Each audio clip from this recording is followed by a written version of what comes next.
Shalom sahabat Kuntum yang terkasih, kita jumpa lagi pada hari ini, hari Rabu tanggal 20 April tahun 2022.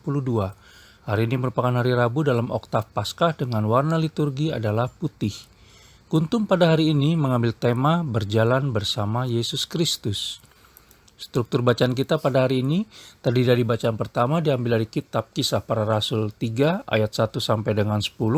Mazmur tanggapan diambil dari kitab Mazmur 105 ayat 1 sampai dengan 4 dan ayat 6 sampai dengan 9. Adapun bait pengantar Injil diambil dari kitab Mazmur 118 ayat 24 dan Injil sendiri diambil dari Injil Lukas 24 ayat 13 sampai dengan 35. Struktur bacaan kita pada hari ini sama dengan struktur bacaan pada hari Rabu tanggal 7 April tahun 2021, tanggal 15 April tahun 2020, dan tanggal 24 April tahun 2019. Baik sahabat Kuntum yang terkasih, saya akan bacakan bacaan Injil kita pada hari ini yang diambil dari Injil Lukas 24 ayat 13 sampai dengan 35. Baik sahabat Kuntum yang terkasih, saya akan bacakan bacaan Injil kita pada hari ini yang diambil dari Injil Lukas 24 ayat 13 sampai dengan 35. Yesus menampakkan diri di jalan ke Emmaus. Pada hari itu juga dua orang dari murid-murid Yesus pergi ke sebuah kampung bernama Emmaus yang terletak kira-kira 7 mil jauhnya dari Yerusalem. Dan mereka bercakap-cakap tentang segala sesuatu yang telah terjadi. Ketika mereka sedang bercakap-cakap dan bertukar pikiran, datanglah Yesus sendiri mendekati mereka, lalu berjalan bersama-sama dengan mereka.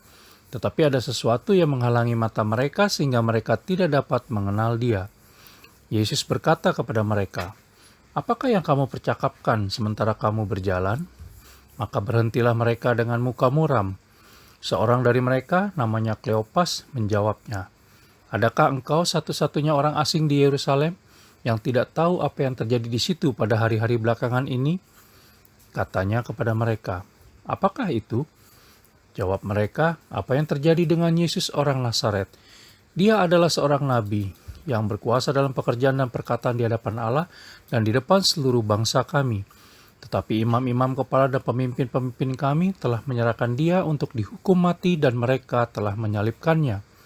Padahal kami dahulu mengharapkan bahwa dialah yang datang untuk membebaskan bangsa Israel. Tetapi sementara itu telah lewat 3 hari sejak semuanya itu terjadi. Tetapi beberapa perempuan dari kalangan kami telah mengejutkan kami. Pagi-pagi buta mereka telah pergi ke kubur dan tidak menemukan mayatnya.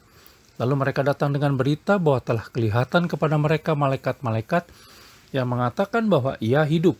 Dan beberapa teman kami telah pergi ke kubur itu dan mendapati bahwa memang benar yang dikatakan perempuan-perempuan itu. Tetapi dia tidak mereka lihat.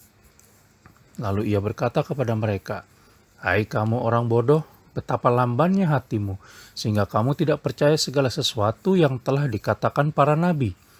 Bukankah Mesias harus menderita semuanya itu untuk masuk ke dalam kemuliaannya?"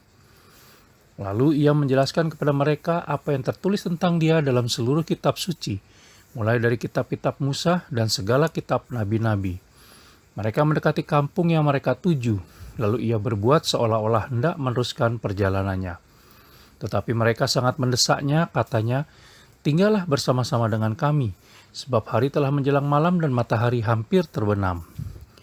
Lalu masuklah ia untuk tinggal bersama-sama dengan mereka. Waktu ia duduk makan dengan mereka, ia mengambil roti, mengucap berkat, lalu memecah-mecahkannya dan memberikannya kepada mereka. Ketika itu terbukalah mata mereka dan mereka pun mengenal dia. Tetapi ia lenyap dari tengah-tengah mereka. Kata mereka seorang kepada yang lain, "Bukankah hati kita berkobar-kobar ketika ia berbicara dengan kita di tengah jalan dan ketika ia menerangkan kitab suci kepada kita?" Lalu bangunlah mereka dan terus kembali ke Yerusalem. Di situ mereka mendapati ke-11 murid itu. Mereka sedang berkumpul bersama-sama dengan teman-teman mereka. Kata mereka itu, "Sesungguhnya Tuhan telah bangkit dan telah menampakkan diri kepada Simon." Lalu kedua orang itu pun menceritakan apa yang terjadi di tengah jalan dan bagaimana mereka mengenal dia pada waktu ia memecah-mecahkan roti. Demikianlah sabda Tuhan, terpujilah Kristus. Sahabat Kuntum yang terkasih, bacaan Injil pada hari ini cukup terkenal di kalangan penikmat bacaan Injil. di mana bercerita tentang perjumpaan Kleopas dan seorang murid Yesus Kristus lainnya dengan Yesus Kristus saat mereka menuju Emmaus yang terletak kira-kira 7 mil dari Yerusalem. Mereka berangkat pada hari Sabat sesudah Yesus Kristus dimakamkan. Seluruh murid Yesus Kristus pada saat itu sedang galau parah akibat kematiannya di kayu salib. Apa yang dirasakan oleh para murid Yesus Kristus pada saat itu pasti juga pernah kita rasakan di masa lalu dalam berbagai masalah dan situasi kondisi. Bisa jadi pada saat ini pun ada yang tengah merasakan galau parah, apapun permasalahan yang tengah dihadapi. Kekecewaan akibat kegagalan dan penderitaan sering membuat kita lupa atau tidak dapat melihat akan kehadiran Allah Tritunggal Maha Kudus. Padahal Dia selalu datang dan hadir menemani seluruh perjalanan hidup dan kehidupan kita sehari-hari. Allah Tritunggal Maha Kudus telah menyediakan pintu terbaik dan terindah untuk kita buka dan masuki. Sementara kita seringkali sibuk mencari pintu-pintu yang lain. Perjumpaan dengan Yesus Kristus selalu digambarkan dalam suasana penuh sukacita. Bahkan kehadiran kita pun selalu ditunggu oleh Yesus Kristus dalam perjamuan Ekaristi sebagaimana Kleopas dan seorang muridnya saat itu yang akhirnya menyadari kehadirannya saat ia mengambil roti, mengucap berkat, memecah-mecahkan roti dan memberikannya kepada mereka. Di dalam Ekaristi kita bisa merasakan kehadiran Yesus Kristus, mengalami perjumpaan dengannya, dan merasakan semangat berkobar-kobar saat kita berhasil mengenali kehadirannya sebagaimana yang dirasakan oleh para muridnya dalam Injil Lukas 24 ayat 32.